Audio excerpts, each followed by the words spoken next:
is a project by a Korean, built by a Korean construction firm.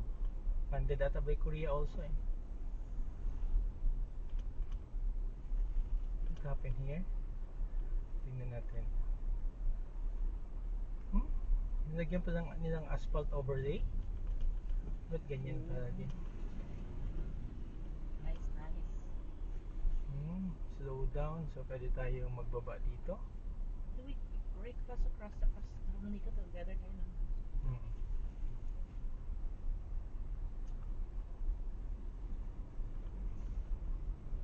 Okay.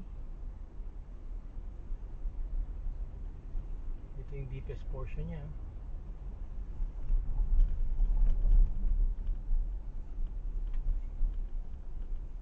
Naka-hazard sila. Tingnan natin na makababa tayo dyan. Okay. Doon sa unahan. Oh. may stop. Hmm? Ang dami na stop. Ito, mga watchers. Oh. Dito sila, wow.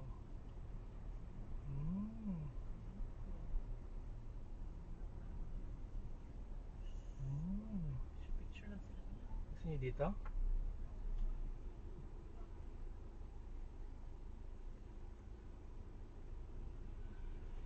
Hindi ata pwedeng, at least may nakapara dyan sa atin. Dapat tayo? Hindi na. Gusto niyo ba? Hindi. Girls? Tsaka kita rin. Ikaw na lang kasi scared yung mga Oh. Tsaka kita rin. Kung hindi okay lang, gikuan ko lang, parking ko lang. parents na lang. Hindi ko labas kaya eh. Okay. Picture natin. Hindi, gikuan ko na. Para covered siya. Yan. Vlog ka din Slowly. Yan. Malaki oh. Tingnan mo. Yung pylons nila. Sino kaya engineer kinuha na niya na materials engineer?